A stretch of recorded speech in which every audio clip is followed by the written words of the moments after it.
The Winchester rifle felt like dead weight in Vincent Young's calloused hands as he stared at the wanted poster nailed to the saloon wall. Knowing his own face was printed on a dozen just like it across 3 territories, but unable to read a single word of the accusations beneath. The shame burned hotter than the Nevada sun baking the dusty streets of Mojave, California, this scorching summer of 1878. And he had learned long ago to keep his illiteracy hidden behind a carefully constructed wall of confidence and quick draws. Vincent pushed through the saloon doors, his spurs jangling against the worn floorboards as afternoon light slanted through the smoky interior. Men huddled over card games barely glanced his way, which suited him fine. At 26 years old, he had spent the better part of a decade drifting from ranch to ranch, town to town, always moving before anyone could discover the truth that he could not decipher his own name on a payroll ledger or read the labels on ammunition boxes. His father had been too drunk and his mother too dead for schooling to matter, and by the time he was old enough to care, pride had built an impenetrable fortress around his secret. The bartender slid him a whiskey without asking.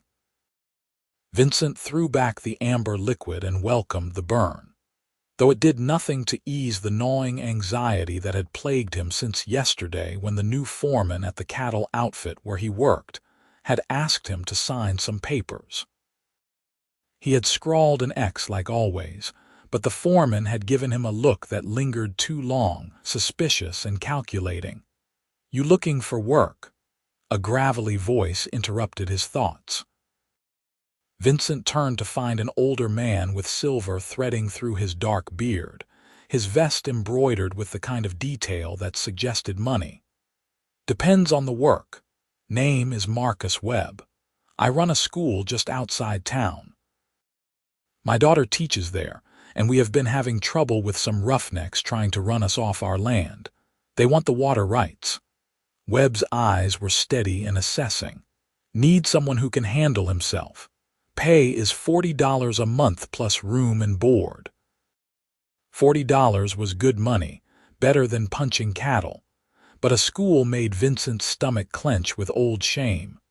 Why would roughnecks want a schoolhouse property? The school sits on the only natural spring for 5 miles. Been there since my wife started teaching local children 15 years back. She passed 3 years ago, and now my daughter Mary runs it. Some developer from San Francisco figures he can squeeze us out and sell water rights to the mining operations up in the hills. Webb took a long pull from his beer. "You interested or not?" Vincent considered the weight of his nearly empty pockets against the discomfort of being surrounded by books and learning. Money won, as it always did. "When do I start?" "Tonight. Grab your gear and follow me out.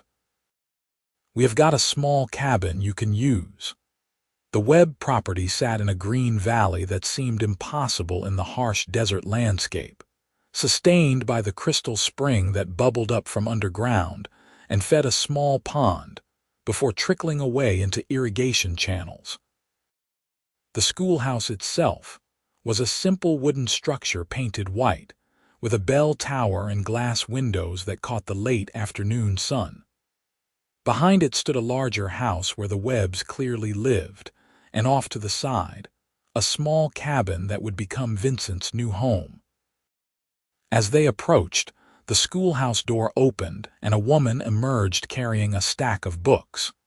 Vincent felt the air leave his lungs as though he had been kicked by a horse.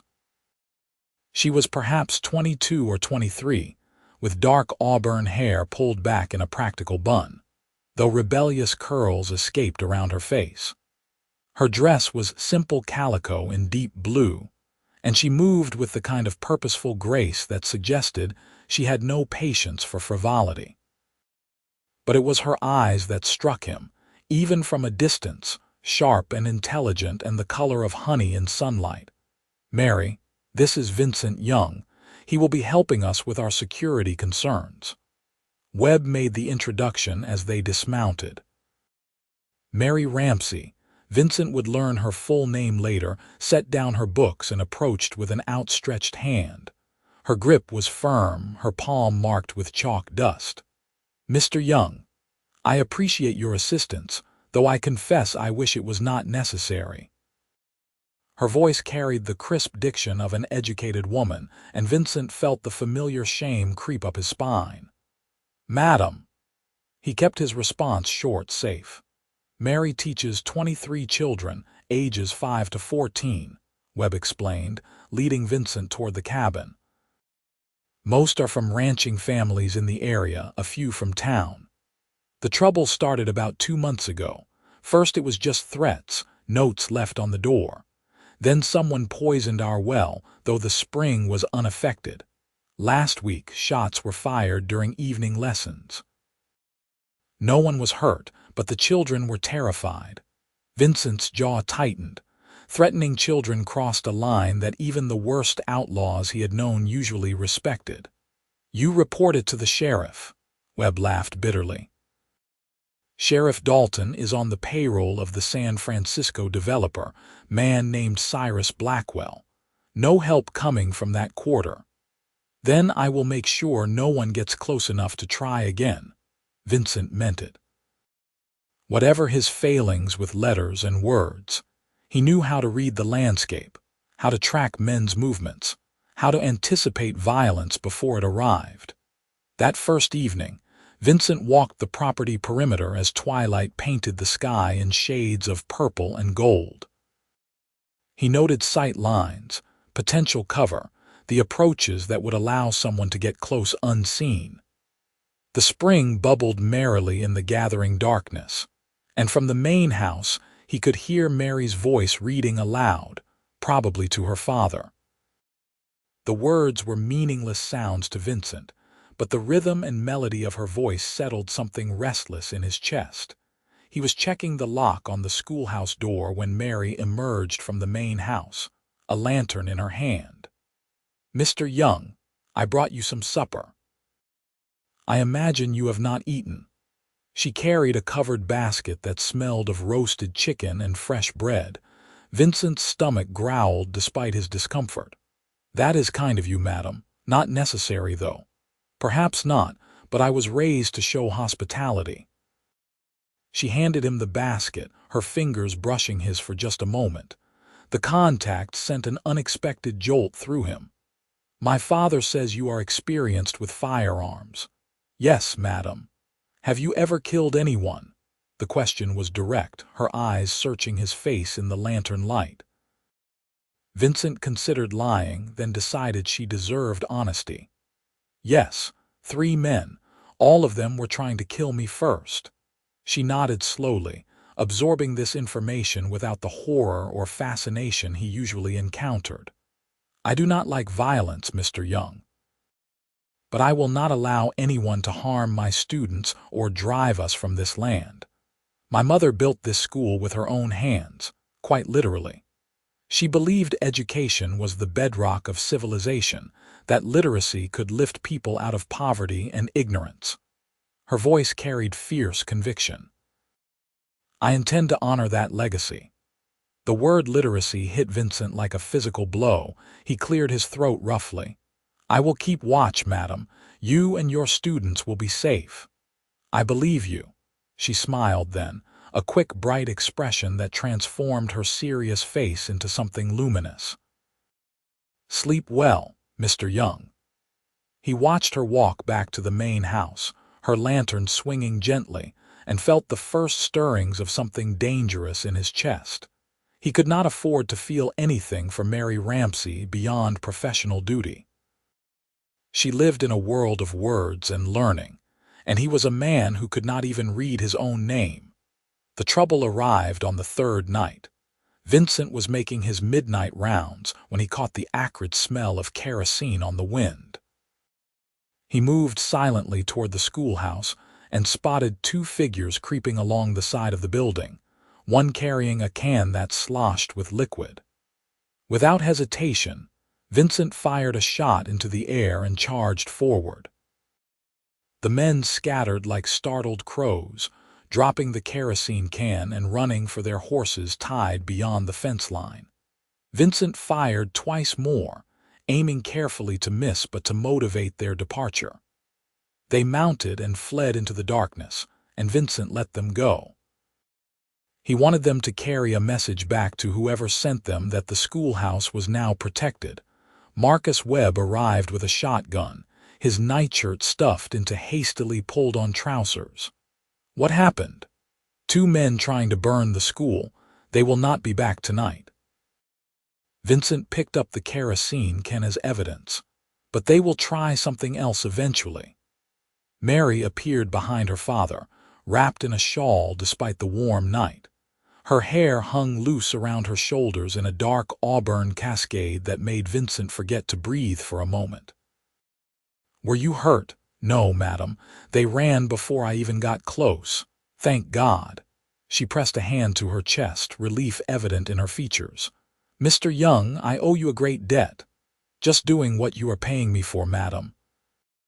But as their eyes met across the lamplight, Vincent knew it had already become more than that, at least for him. The days settled into a rhythm. Vincent rose before dawn to check the property, then helped Marcus with various repairs and maintenance while Mary conducted lessons in the schoolhouse.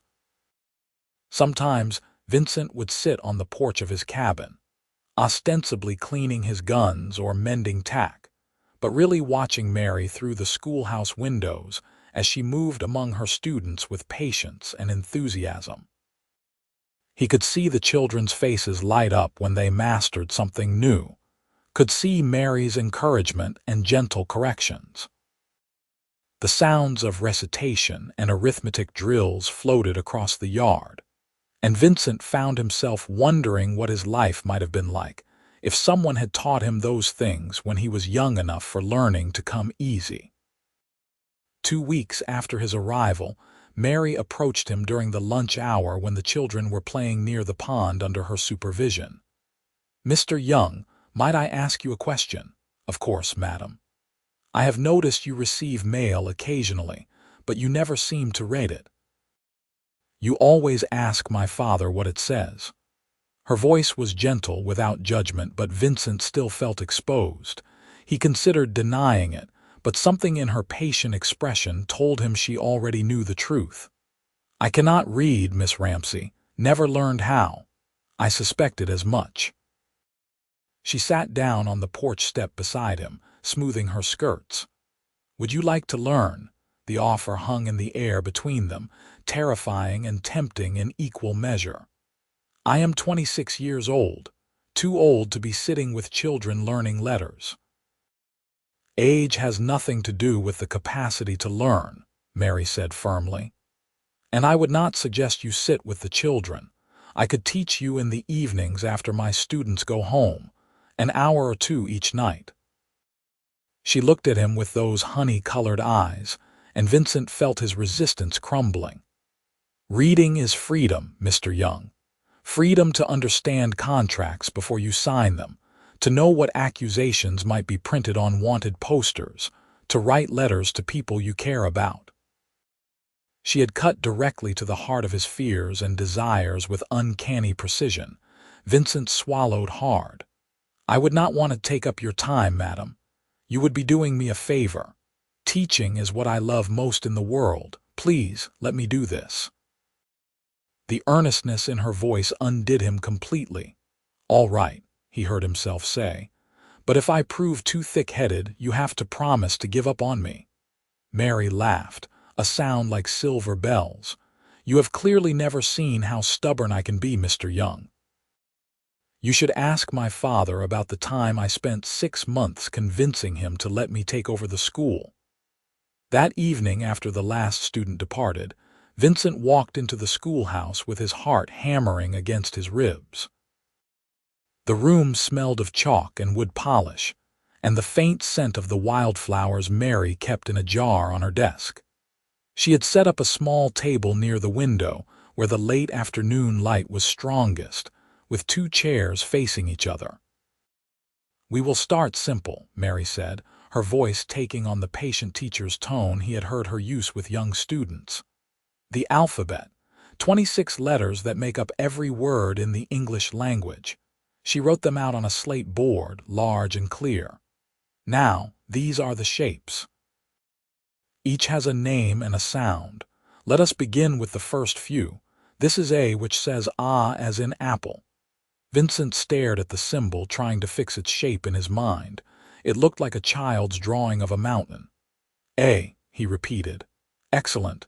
Now this is B, which makes a B sound like in boy. They worked through the first 6 letters, and Vincent was surprised to find his panic gradually easing. Mary was endlessly patient, never making him feel stupid when he confused letters or forgot their sounds. She would simply correct him gently and move forward. "You are doing wonderfully," she said after an hour. "Tomorrow we will review these and add a few more." "Thank you, Miss Ramsey." The words felt inadequate for what she was giving him. "Mary," she said softly, "when we are alone like this, please call me Mary. Then you should call me Vincent." His name sounded different in her voice, important somehow. "Vincent," she smiled. "I like that name. Do you know what it means?" He shook his head. "It means to conquer. Fitting, I think, for what you are undertaking." She closed the primer book and looked at him with such warmth that his chest ached. "I admire your courage in this. Not courage, more like desperation finally outweighing pride. Whatever the motivation, I am glad you agreed." Mary stood and gathered her materials. "Same time tomorrow." "I will be here." As summer deepened into August, Vincent found himself living for those evening lessons. Slowly, painstakingly, the mysterious symbols began to resolve into meaning. Mary taught him to sound out simple words, to recognize common letter combinations. She was creative in her methods, using things from his daily life to make connections. "This is your name," she said one evening in late August, writing it out in clear letters on his slate. "Vincent Young. These letters in this order represent you." Vincent stared at the marks, at the swooping V and the curving Y. For the first time in his life, he could identify himself in written form. "Vincent Young," he whispered, tracing the letters with his finger. "Yes." Mary's voice was thick with emotion. "You can write it yourself now."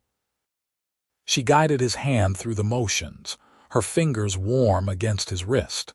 The letters he produced were shaky and uneven, but they were his.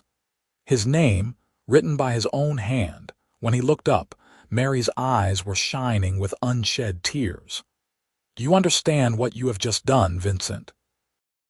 You have claimed yourself. No one can trick you into signing documents you do not understand now.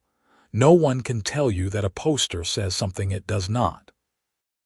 The intimacy of the moment, her hand still resting on his wrist, her face close enough that he could see the gold flecks in her eyes, suddenly overwhelmed him. Vincent pulled back abruptly, his chair scraping against the floor. "I should go. It is getting late." He grabbed his slate and nearly fled from the schoolhouse, his heart racing. That night he lay in his cabin staring at the ceiling and admitting to himself what he had been denying for weeks.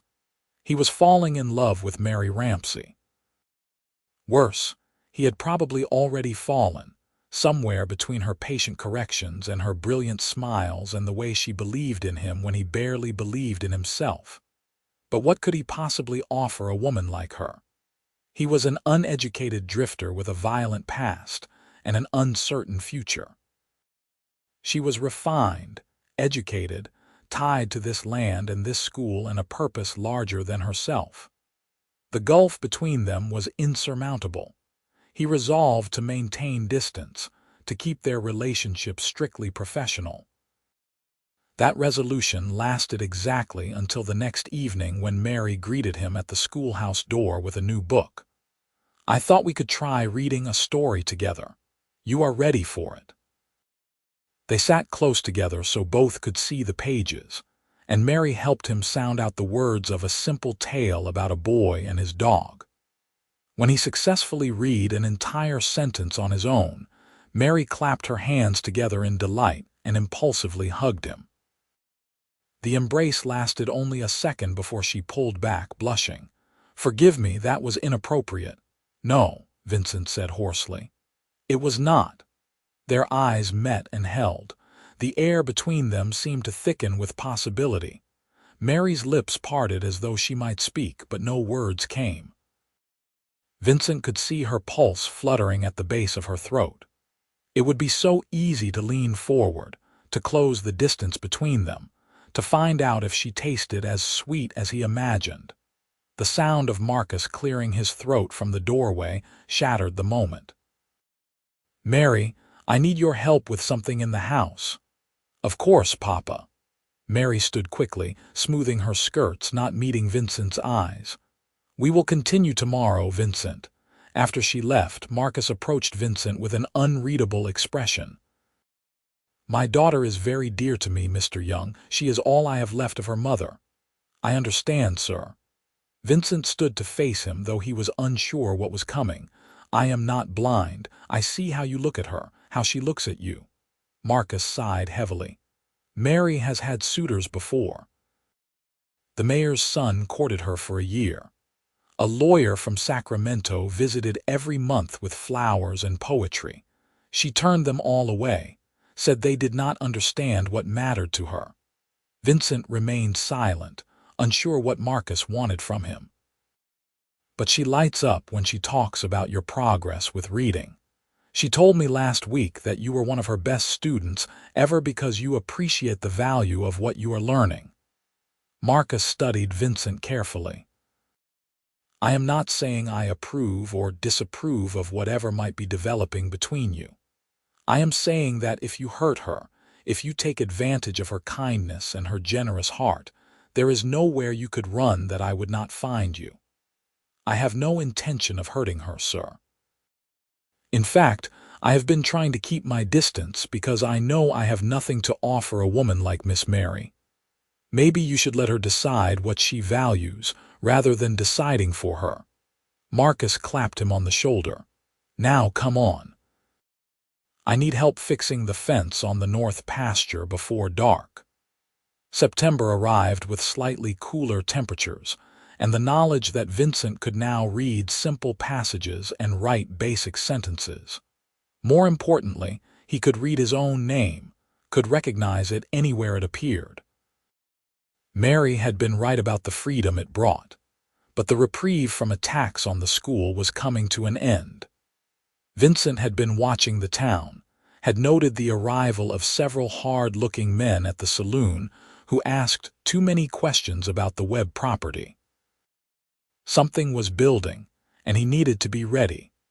He was proved right when Marcus received a formal letter from a lawyer representing Cyrus Blackwell, the San Francisco developer. The letter, which Vincent now could partially read himself, offered to buy the property for a sum that was insultingly low and gave them 2 weeks to vacate. "We are not leaving," Mary said fiercely when they discussed it over dinner at the main house. "This is our home, our livelihood. These children need this school. Blackwell will not take no for an answer," Vincent warned. "He will send more men, and next time they will not run away." "Then what do you suggest?" Marcus asked. Vincent had been thinking about this possibility for weeks. "We need allies. Other ranchers who depend on water from your spring for their cattle. Families whose children attend this school. If Blackwell sees he is taking on the whole community rather than just one family, he might back down. Or he might escalate," Mary said quietly. "He might," Vincent admitted. "But at least we would have strength in numbers." They spent the next week organizing. Mary spoke to the parents of her students, and Vincent visited the neighboring ranches. The response was overwhelming. 14 families pledged to help defend the school, angered by Blackwell's attempt to monopolize water rights, and touched by Mary's dedication to their children's education. On the evening before the 2-week deadline expired, Vincent found Mary sitting by the pond, staring at the water with troubled eyes. He sat beside her without asking permission, close enough that their shoulders almost touched. "Are you frightened?" he asked. Terrified, she admitted. Not for myself, but for my students, for my father, for you. She turned to look at him. I could not bear it if you were hurt defending this place, Vincent. I have been in tight spots before. I always come through. He tried to sound confident. You plan to stay? The question was soft, vulnerable. After this is resolved one way or another, will you stay? Vincent's throat tightened. I do not know. I have never stayed anywhere very long. Because you were running from your inability to read, Mary said gently. But you are not running anymore. You can read, Vincent. You can write. You can build a life anywhere you choose. Maybe I have been running from more than that. He met her eyes. Maybe I was running from the idea that someone like me could deserve stability, happiness. A woman who sees past all my failings to something worth teaching. Mary's breath caught. Vincent, I know I have no right to say this. I know I should keep silent, but I cannot anymore, Mary. He took her hand, marveling at how perfectly it fit in his. I love you. I think I have loved you since the first moment I saw you carrying those books. You make me want to be better than I am. You make me believe I could be the man who conquers his past, just like my name suggests. Tears spilled down Mary's cheeks, but she was smiling. I love you too. I think I knew it the first time you successfully read a whole paragraph and looked at me like I had given you the moon and stars. Vincent cupped her face in his hands, wiping away her tears with his thumbs. I have nothing to offer you. No property, no education, nothing but this. He gestured to himself helplessly. You offer me your heart, your courage, your determination to grow and learn, your protection of things I hold sacred. Mary covered his hands with hers. That is everything, Vincent. That is more than enough. He kissed her then, pouring all his hope and fear and love into the press of his lips against hers. She responded with equal passion, her fingers threading into his hair. The world narrowed to just the two of them, the gentle sound of the spring, the warmth of the fading light. When they finally parted, both breathless, Vincent rested his forehead against hers. I will keep you safe. Whatever comes tomorrow, I promise I will keep you safe. We will keep each other safe, Mary corrected. The confrontation came at dawn. Vincent had positioned armed ranchers at strategic points around the property, with strict instructions to fire only if fired upon. He wanted to avoid bloodshed if possible, but he was prepared for violence if necessary. Cyrus Blackwell arrived with 12 hired guns, a slick-looking lawyer, and Sheriff Dalton.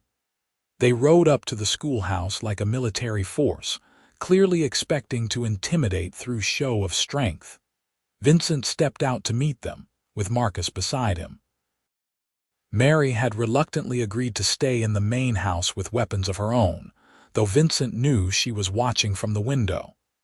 This property now belongs to Blackwell Development, the lawyer announced, waving papers.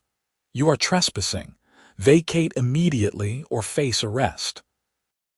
Sheriff Dalton does not have the authority to arrest anyone on civil matters, Vincent replied calmly, grateful that he had asked Mary to explain property law to him.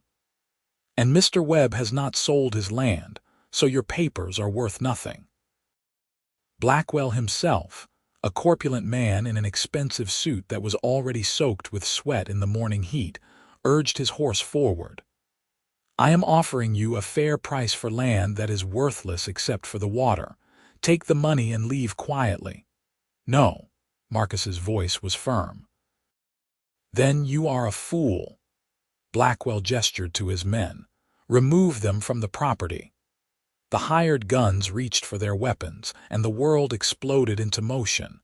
Vincent's shot took the gun from the hand of the nearest man before he could fully draw. Simultaneously, the hidden ranchers revealed themselves, rifles aimed at Blackwell's force. I count 14 rifles pointed at you right now, Vincent said conversationally. And every man behind them is a landowner in this valley, with a legal right to defend his neighbor's property. You fire a single shot and it becomes a massacre. Your massacre. Blackwell's face turned purple with rage. You cannot win this. I have money and connections. And we have the law. Mary's voice rang out as she emerged from the house carrying a sheaf of papers. Vincent's heart lurched with fear for her, but she walked calmly to his side. I wrote to the territorial governor explaining your attempts to illegally seize our land through violence and intimidation. He has sent a federal marshal who should arrive within the week to investigate your activities. The lie was delivered with such conviction that Vincent almost believed it himself. He caught the slight tremor in her hands and knew it cost her to stand there in the line of potential fire. Blackwell stared at her, trying to determine if she was bluffing. The silence stretched taut as a wire. Finally, Sheriff Dalton shifted nervously in his saddle. "Mr. Blackwell, perhaps we should reconsider this approach, if there really is a federal marshal coming." "There is not," Blackwell snapped. "She is lying." "Are you willing to bet your freedom on that?" Mary asked sweetly. "Because federal authorities take a very dim view of land fraud and attempted murder." The standoff held for another long moment before Blackwell jerked his reins viciously. "This is not over. I will own this land one way or another." "No," Vincent said quietly, "you will not. Because the next time you send men here, I will not show the same restraint. I will defend what is mine, and I will not miss." "That is not a threat, Mr. Blackwell. That is a promise." Something in Vincent's eyes must have communicated absolute sincerity because Blackwell paled slightly. He wheeled his horse and rode away, his hired guns and the embarrassed sheriff following. As soon as they were out of sight, Mary's knees buckled. Vincent caught her, pulling her against his chest. "That was the bravest and most foolish thing I have ever seen," he said into her hair. "Did I sound convincing?" Her voice was muffled against his shirt, terrifying. He pulled back to look at her. "But you should not have risked yourself like that. This is my school, my home. Of course I would risk myself." She smiled up at him. "Besides, I knew you would protect me." The ranchers emerged from their positions, laughing and congratulating each other on the successful bluff. Marcus clapped Vincent on the shoulder. "Well done, son." The word son settled into Vincent's chest with a warmth that had nothing to do with the rising sun. Over the following weeks, they learned through the town grapevine that Blackwell had indeed abandoned his plans for the valley. The federal marshal letter had been a bluff, but the united front of the community had convinced him the fight was not worth the cost. He moved his operations further north, and Sheriff Dalton mysteriously resigned and left town. Life settled into a peaceful rhythm. Vincent continued his reading lessons with Mary, though now they often ended with long kisses and whispered endearments.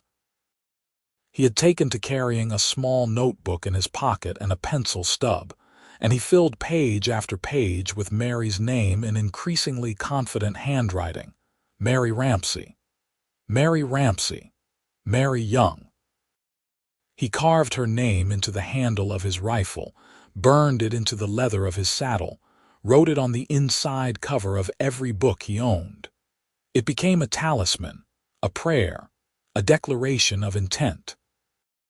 One evening in October, as the air finally cooled and the leaves on the cottonwoods turned gold, Vincent asked Marcus for permission to marry his daughter. "I figured this was coming," Marcus said, pouring them both whiskey in the study. "Mary has not stopped talking about you since the day you arrived. I had hoped she would find someone who appreciated her mind as much as her beauty. I think you might be the only man I have met who truly does." "She is the finest person I have ever known," Vincent said simply. "I will spend the rest of my life trying to be worthy of her." "Then you have my blessing." Marcus raised his glass. "Welcome to the family, son." Vincent found Mary in the schoolhouse, grading papers by lamplight. She looked up with a smile that still made his heart race. "Vincent, I thought you were helping my father with accounts." "I was." He crossed to her desk, his hand fumbling in his pocket for the small box he had been carrying for a week. "Mary, I need to ask you something." She stood, her smile fading into something more serious as she recognized the intensity in his expression. "What is it?"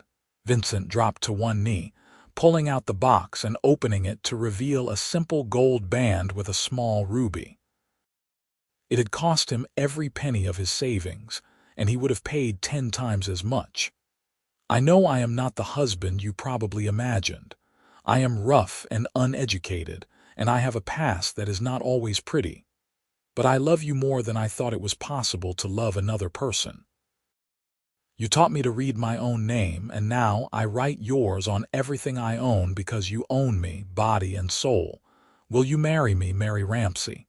Tears streamed down her face as she pulled him to his feet. "Yes. Yes, of course, yes." He slipped the ring onto her finger and it fit perfectly.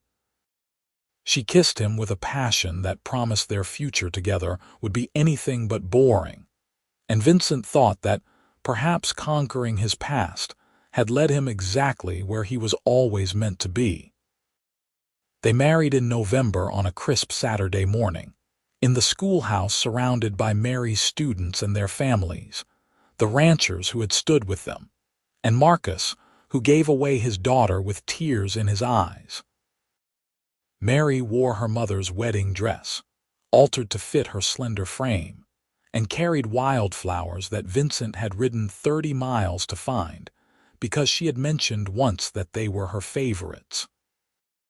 Vincent wore new clothes purchased especially for the occasion, and in the pocket of his jacket he carried a letter he had written himself, every word carefully chosen and spelled with Mary's help.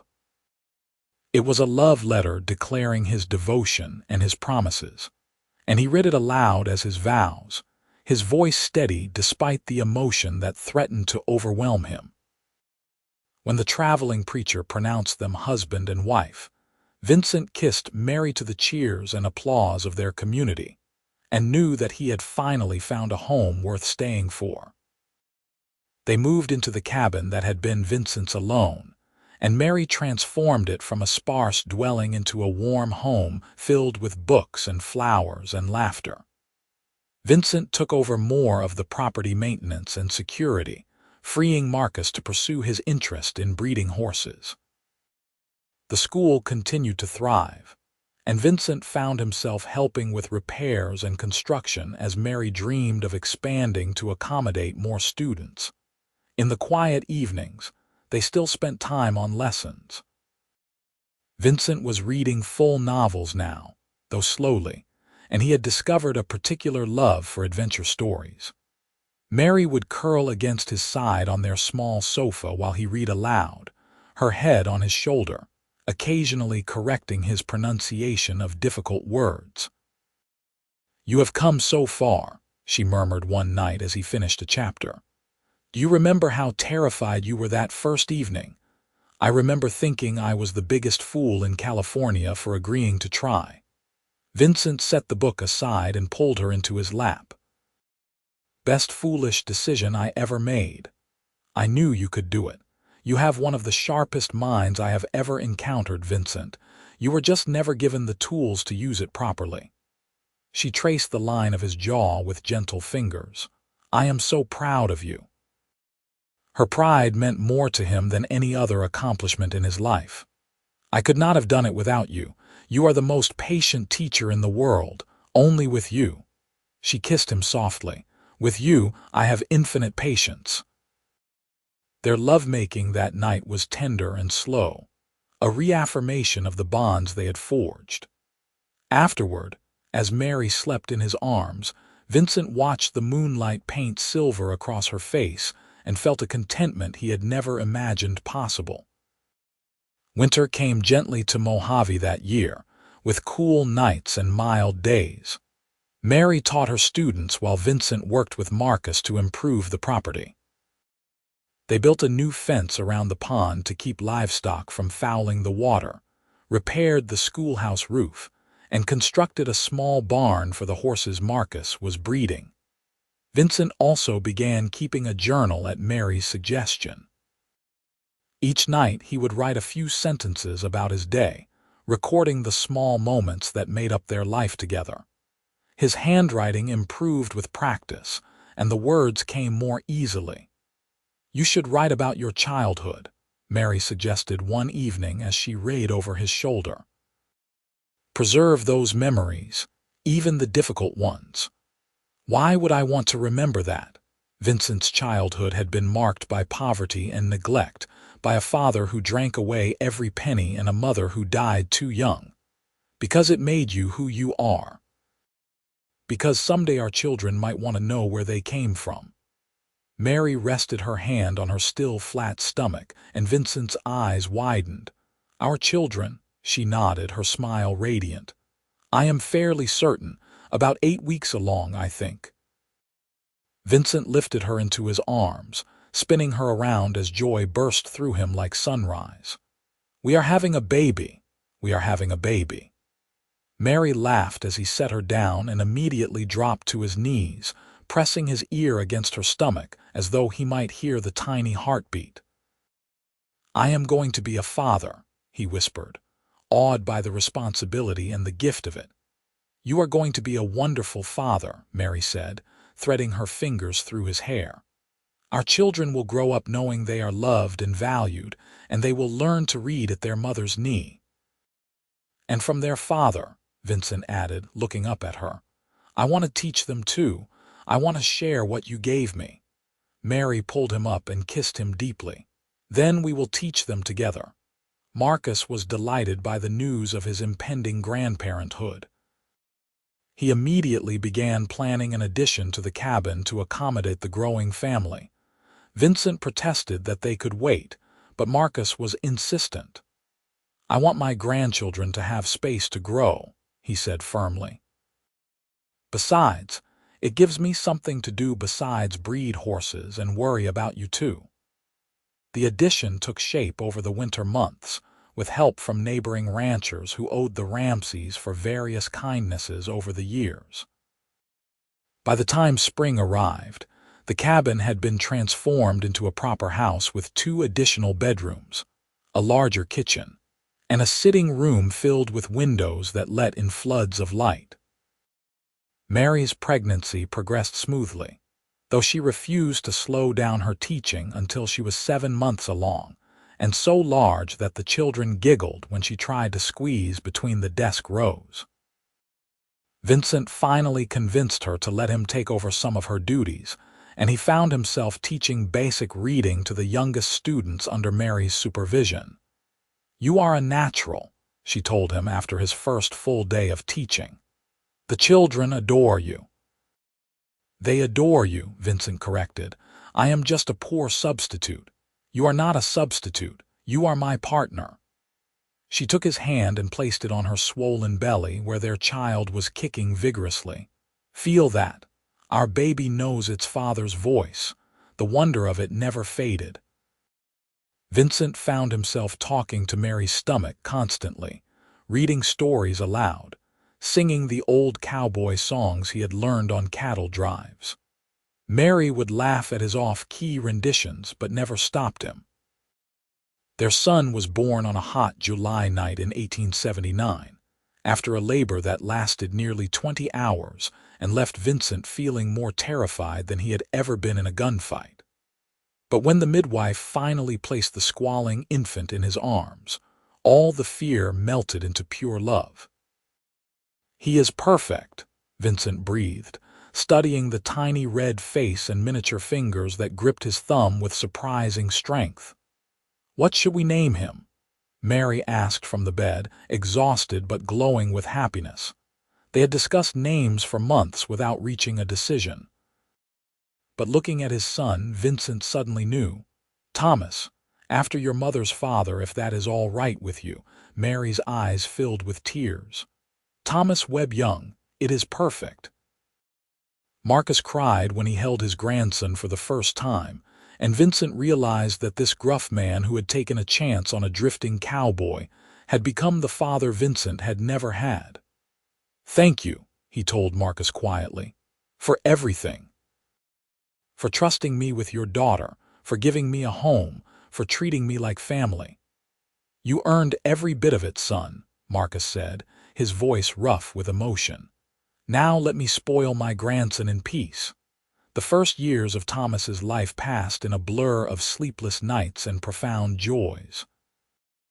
Vincent discovered that being a father was both harder and more rewarding than anything he had ever done.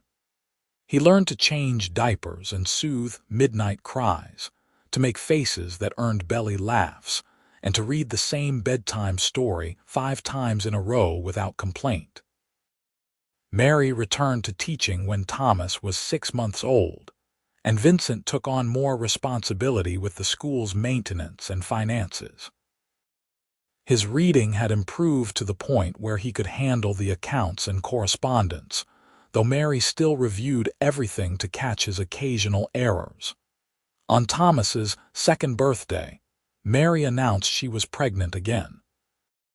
This time she carried twins, a fact that left Vincent equally terrified and thrilled. "How am I supposed to handle 3 children?" he asked, half joking. "The same way you handle everything else," Mary replied serenely, "with courage and love and occasional panic."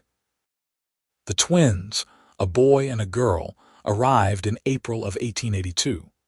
They named the boy James after Marcus's father and the girl Catherine after Mary's mother. Vincent held one infant in each arm and looked at Mary in wonder. "We have created an entire family," he said. "We have created our own legacy," Mary corrected. "These children will grow up knowing they can be anything, do anything. They will read and write and think critically because we will teach them." True to her word, Mary began teaching all 3 children their letters as soon as they could talk. Thomas was reading simple words by age 4, and the twins followed close behind. Vincent worked with them too, his own hard-won literacy making him patient with their struggles and generous with his praise. The school continued to grow, requiring the construction of a 2nd room to accommodate the increasing number of students.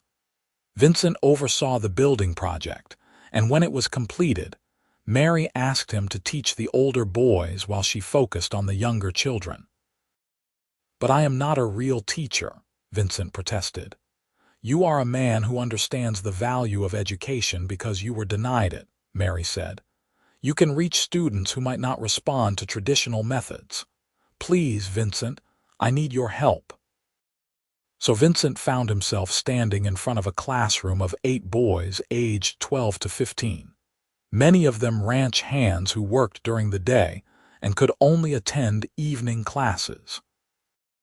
He taught them practical skills, reading contracts and deeds, writing letters and keeping accounts, all the things he wished he had known at their age. The boys responded to his straight talk and real-world applications. Word spread, and soon Vincent's evening classes were as popular as Mary's daytime sessions. The schoolhouse became a gathering place for the community, a beacon of learning and hope in the harsh desert landscape. Years passed in a rhythm of seasons and celebrations. Thomas grew tall and serious, with his mother's intelligence and his father's quiet strength. James was the adventurer, always climbing trees and exploring the desert, while Catherine had inherited Mary's love of teaching and could often be found reading to her younger cousins, children of the ranchers who had stood with them years before. Vincent's hair began to show silver at the temples, and Mary developed laugh lines around her eyes. Marcus grew older more gracefully than anyone expected, his grandchildren keeping him young at heart. The school flourished, and their family became the heart of the community. One evening in 1887, Vincent was working on the accounts when he came across the old journal he had started keeping nearly 10 years earlier. He paged through it, reading his early entries with their shaky handwriting and simple sentences. The progression was remarkable, from basic observations to detailed narratives of his life. Mary found him there, smiling over the journal. "What are you rating?" "My past." He showed her the first page where he had written in careful block letters, "My name is Vincent Young. Mary taught me to write IT. I cannot believe how far I have come."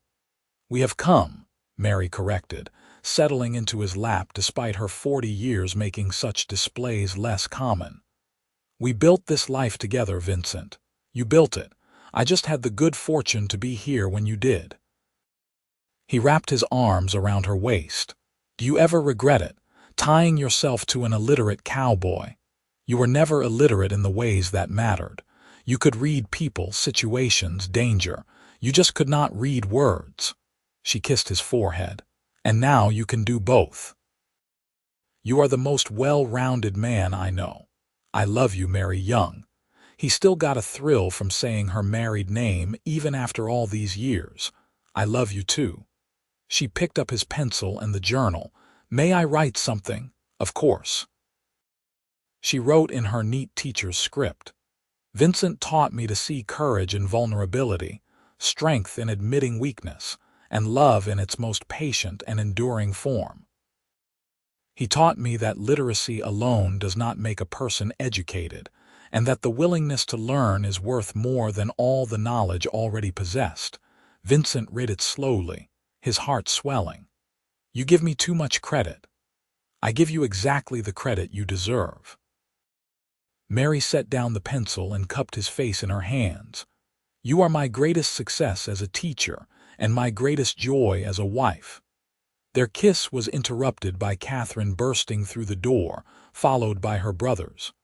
"Papa, Thomas says I cannot learn to shoot, but I want to learn." Vincent exchanged an amused glance with Mary. Their daughter was 10 years old and already fiercely independent. "If your mother agrees, I will teach you, but only if you promise to use it responsibly." "I promise." Catherine's face lit up with delight.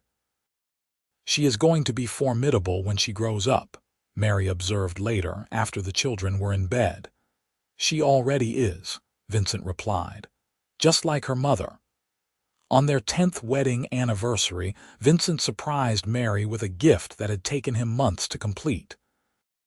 It was a book, hand-bound in leather, filled with pages he had written himself.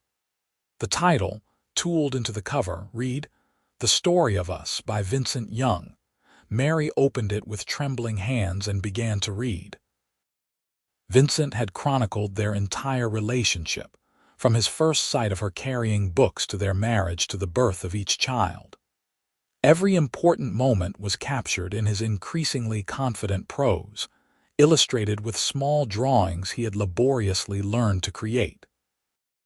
By the time she finished, Mary was crying openly. "Vincent, this is the most beautiful thing anyone has ever given me." "You gave me the ability to write it," he said. "Everything I am, everything we have built, started with you teaching me to read my own name. I wanted to give you something that showed what that meant to me." She kissed him with a passion that reminded him of their early days, and that night they made love with the intensity of newlyweds, celebrating a decade of partnership and devotion. The children grew older, each following their own path while remaining close to home. Thomas studied to become a lawyer, determined to protect people like his parents from the schemes of men like Blackwell.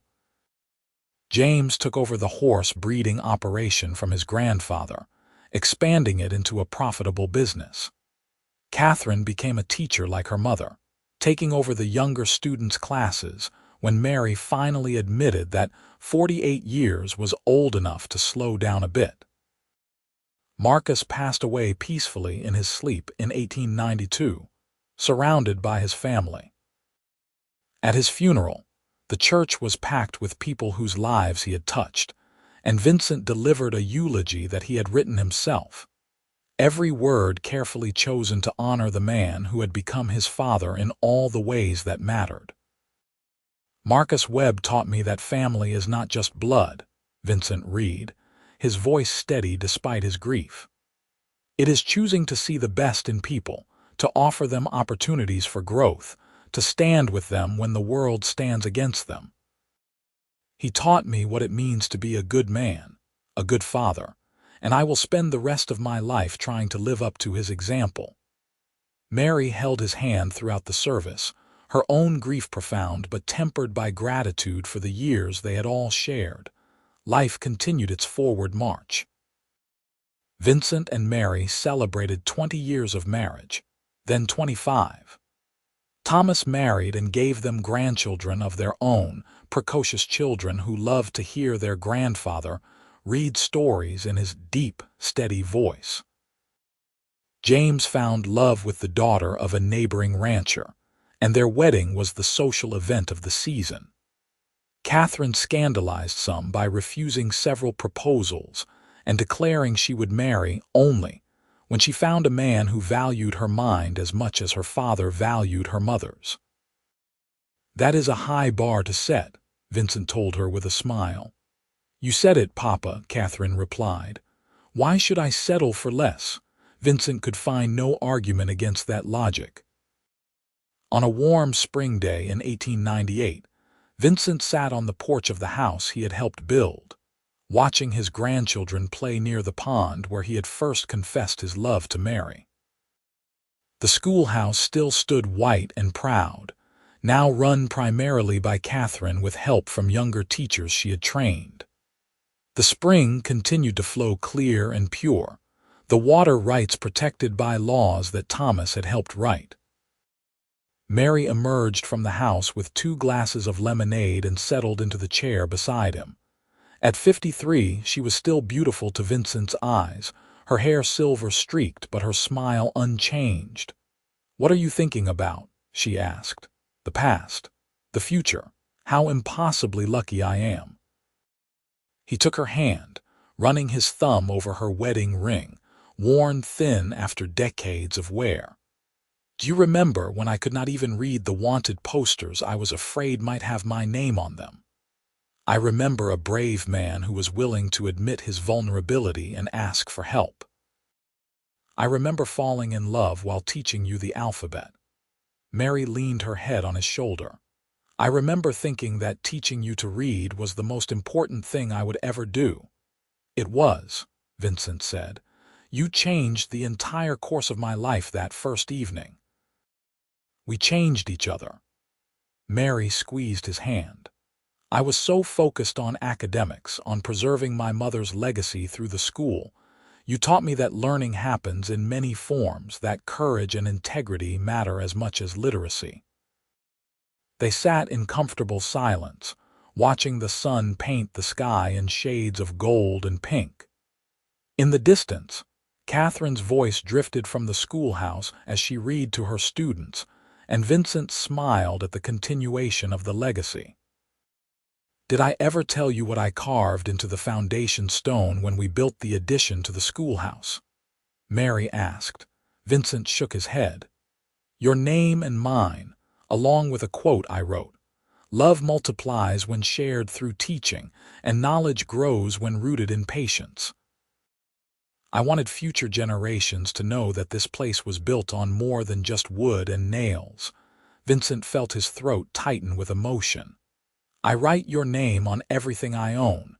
You literally carved mine into stone." "You own my heart," Mary said simply. It seemed fitting. That evening, after the grandchildren had been collected by their parents and the house had quieted, Vincent sat down with his journal, which now filled dozens of volumes. He picked up his pencil and began to write in the confident script that 20 years of practice had produced. "Today, I watched my grandchildren play in the same spot where I fell in love with their grandmother. I thought about the journey that brought me here, from a man ashamed of his inability to read to a husband, father, grandfather, and teacher. Every word I write, every sentence I construct, is a testament to Mary's faith in me and her gift of literacy. But more than teaching me to read, Mary taught me that it is never too late to change, to grow, to become something better than what you were. She taught me that admitting weakness is the first step toward strength, and that love is the most powerful teacher of all. I write her name on everything I own because everything I am belongs to her. And every time I read my own name, I remember that I am Vincent Young, a man who conquered his past and built a future worth having. Mary read over his shoulder, her arms wrapping around him from behind. That is lovely, my darling. It is the truth. Vincent set down the pencil and turned to pull her into his lap, a position they had occupied countless times over the years. You are my truth, Mary, my North Star. My reason for learning to read was so I could understand the world, but the most important thing I ever learned was that I loved you. And I love you, my stubborn, brave, wonderful cowboy. Mary kissed him softly. Thank you for letting me teach you. Thank you for being patient enough to try. They stayed up late into the night, talking about their children and grandchildren, about the school's future and their own dreams for the years ahead. When they finally went to bed, they fell asleep tangled together as they had for 20 years, secure in a love that had been forged through patience and learning, and the simple act of teaching a cowboy to read his own name. The years continued to unfold with the gentle rhythm of a well-lived life. Vincent and Mary watched their grandchildren grow, attended weddings and christenings, and celebrated anniversaries that marked the passage of time and the endurance of their bond. The school flourished under Catherine's leadership, expanding yet again to include more students from across the valley. On their 30th anniversary, Vincent presented Mary with a new addition to the story of us, 30 pages chronicling the decades since his first installment. His handwriting had evolved into something beautiful, flowing and confident, and his prose had matured into genuine storytelling. You should publish this, Mary said after reading it through twice. Other people would benefit from your story.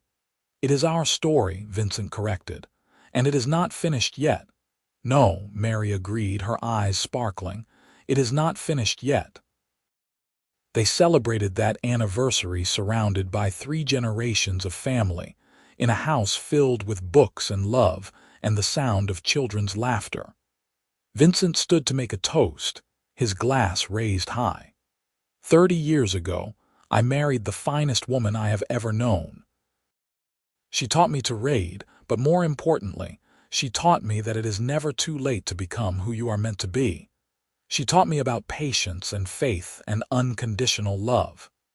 He looked at Mary, who was wiping tears from her eyes. I was a man running from my own inadequacy, and she made me a man proud of how far I had come. Everything good in my life started the moment she agreed to teach me the alphabet. The room erupted in applause, and Mary rose to kiss him, not caring that their children and grandchildren and half the valley was watching. I would do it all again, she whispered against his lips. Every lesson, every moment. I would choose you every time, Vincent Young. And I would choose you, Mary Young, forever and always. As the party continued around them, Vincent thought about the scared, ashamed man he had been when he first rode into Mojave, unable to read the wanted posters he feared might bear his name. He thought about Mary's patient voice teaching him the shapes of letters, about the first time he successfully wrote his own name, about the freedom and power that literacy had brought him. But mostly he thought about how a simple act of kindness, one woman willing to teach a grown man what he should have learned as a child, had transformed his entire existence. He had learned to read, yes, but more than that, he had learned to hope, to dream, to believe he deserved happiness. And in return, he had given Mary his whole heart, writing her name on everything he owned and carrying her in every word he read and wrote. The sun set over the Mojave Valley, painting the schoolhouse in shades of amber and gold. The spring continued its eternal flow, and the sounds of family filled the evening air. Vincent took Mary's hand and led her to the porch, where they could watch the last light fade and the stars emerge. "No regrets?" he asked, a question they often posed to each other. "Not a single one," Mary replied, leaning into his embrace. "You, only that I did not find you sooner." Vincent kissed the top of her head. "But perhaps we found each other exactly when we needed to. Perhaps we did." They stood together as night fell. Two souls joined by love and learning, by patience and courage, by the simple miracle of literacy and the profound mystery of the human heart. And in the quiet evening, if you listened closely, you could hear Vincent whispering Mary's name like a prayer, writing it on the wind, claiming it as his own personal scripture. Mary Ramsey Young, the woman who taught a cowboy to read his own name, and discovered that he would write hers on everything he owned, in ink and leather, in stone and wood. But most of all in the story of a life well lived, and a love that would endure long after they were gone. The schoolhouse would stand for generations, Catherine's children and grandchildren continuing the legacy of teaching. The spring would flow clear and pure, protected by laws and family dedication. The books Vincent had written would be passed down, his handwriting growing stronger with each volume, his prose capturing the essence of a man transformed by love and learning. And years later, when scholars studied the foundation of the old schoolhouse, they would find the stone Mary had carved with both their names and wonder at the story behind those simple words. They would uncover Vincent's journals, dozens of volumes chronicling an extraordinary ordinary life, filled with love and teaching, and the revolutionary act of a grown man learning to read. But the true legacy was not in stones or books, or even in the school that educated hundreds of children over the decades. The true legacy was in the love story itself, in the proof that it is never too late to change, to grow, to become something more than what you were. Vincent Young had been a cowboy who could not read his own name. Mary Ramsey had been a teacher dedicated to her students. Together, they became something greater than either could have been alone, a partnership of equals built on patience and faith and the transformative power of education. And in the end, that was the lesson that mattered most, not the alphabet or the grammar or even the joy of reading. The lesson was that love multiplies when shared through teaching, and knowledge grows when rooted in patience. The lesson was that every person deserves the chance to learn, to grow, to become who they are meant to be. Mary and Vincent Young proved that truth every day of their lives together, from that first evening lesson to their final breaths, taken within hours of each other after 53 years of marriage. They died as they had lived together, their hands clasped, their names forever intertwined in the history of the Mojave Valley and in the hearts of everyone who knew their story. The schoolhouse bell rang the day they were laid to rest, a long, slow toll that echoed across the valley. Students past and present gathered to say goodbye, along with children and grandchildren and great-grandchildren who carried their legacy forward. Catherine delivered the eulogy, her voice strong and clear, reading from her father's final journal entry, "I am an old man now, but I still remember the fear I felt walking into that schoolhouse for my first lesson. I remember Mary's patient voice and gentle hands. I remember the first time I read my own name and felt like a whole person for the first time in my life. Everything after that moment was a gift, unearned but cherished. If I have done anything worthwhile in this life, it was loving Mary Ramsey and trying to be worthy of her love in return. I succeeded at the first and will spend eternity working on the second." The congregation wept, and when Catherine finished, she added her own words. "My father taught me that it is never too late to learn, never too late to change, never too late to become who you are meant to be." And my mother taught me that the greatest gift you can give another person is the belief that they are capable of more than they imagine. Together, they built a legacy of love and learning that will endure for generations. May we all be so blessed. They were buried side by side beneath a cottonwood tree near the spring, their shared headstone carved with simple words, Vincent and Mary Young. He learned to read his name. She wrote hers on his heart, forever joined in love and learning. And if you visit that valley today, you can still see the schoolhouse, preserved as a historical landmark.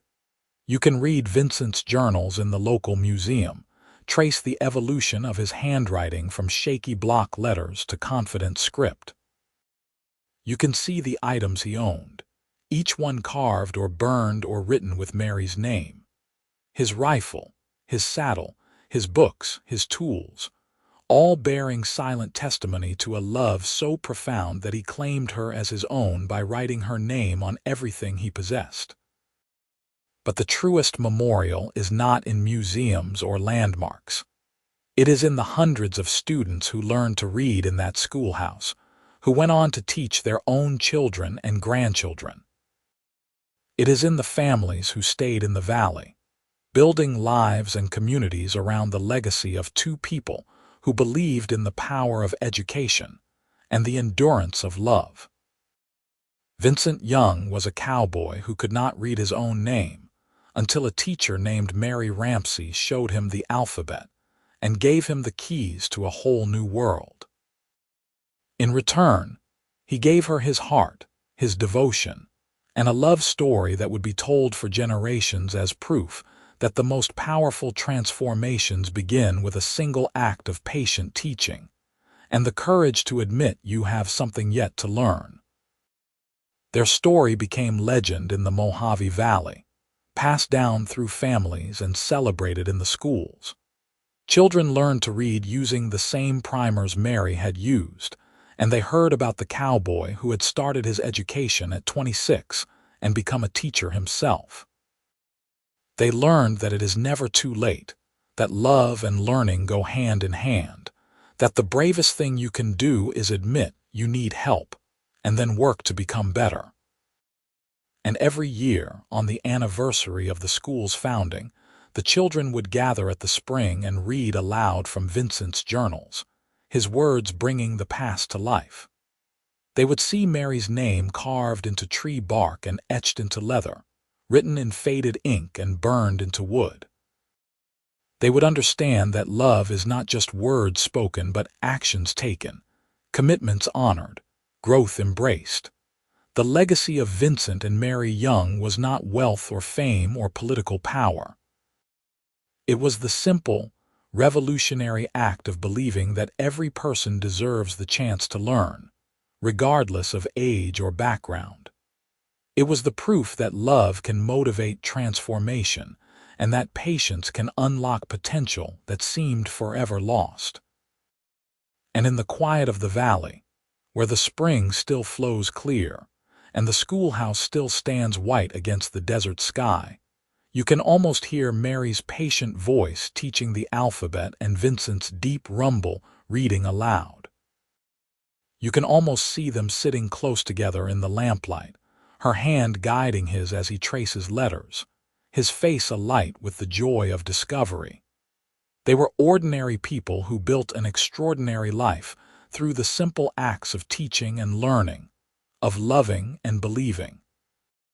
And their story endures as a testament to the truth that it is never too late to become who you are meant to be, never too late to learn, never too late to love with your whole heart. Vincent Young learned to read his own name, and he wrote Mary's name on everything he owned.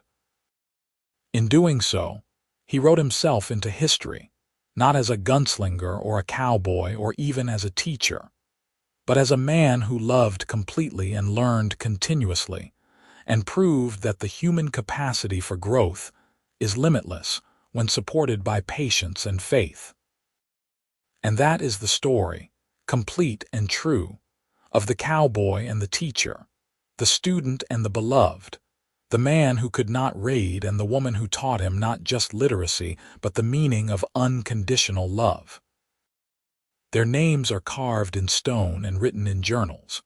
But most of all, they are inscribed in the hearts of everyone who believes that learning is a lifelong journey, and that love is the greatest teacher of all.